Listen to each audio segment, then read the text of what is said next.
Орхон аймагт мэдээллийн технологи бизнес инновацийн өдрүүд арга хэмжээ энэ сарын 12-наас 13-ны өдрүүдэд зохион байгуулагдана. Тус арга хэмжээнд оролцохыг хүссэн бүх бизнес эрхлэгчдэд нээлттэй юм. Мөн тус арга хэмжээний үеэр эрдэм шинжилгээний хурал хэлэлцүүлэг, цахим технологиг тэргүүлэх үдсэглэн гарахаас гадна хакатон хөтөлбөр явагдаж, шалгарсан 3 төсөлд Эрдэнэт шинжлэх ухаан технологийн паркаас тус бүр 10 сая төгрөгийн хөрөнгө оруулалт хийх юм. Аймгийн засаг дарга байсан. За одоо улсын хурлын гишүүн хийж байгаа Батлууд даргын одоо санаачлаар 2017 онд байгуулагдсан шинжлэх ухааны технологийн парк өнөөдөр ингээд 5 жил үйл ажиллагаа явуулсан байна.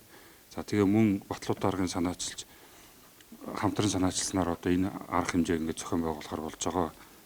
За шинжлэх ухааны технологийн парк 5 жилийнхаа ажлын үр дүн дараагийн 5 жилд хийх ажлын төлөвлөгөө гаргаад 2 жил тутамд мэдээллийн технологи инновацийн өдрүүдийг одоо бизнес юм томоохон арга хэмжээ хийхээр ингэж төлөвлөсөн.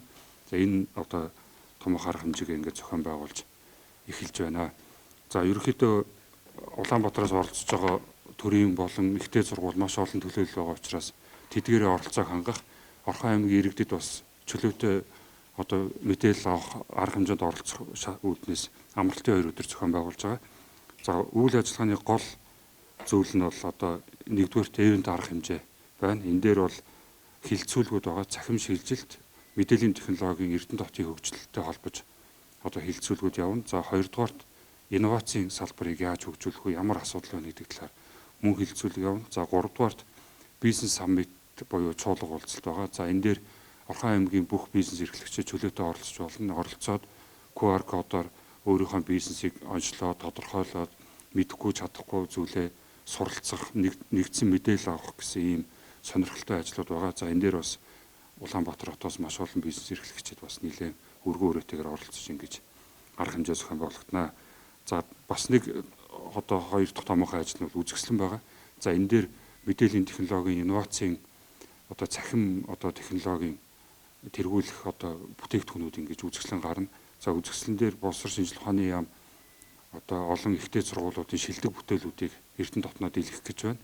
За мөн мэдээллийн технологийн шилдэг компаниуд өөрсдийн бүтээгдэхүүнчлэгээ боловсролын салбарт хийгдэж байгаа бас томоохон шинжилэлүүд, технологиуд ингээд үзэсгэлэн гарах нэ.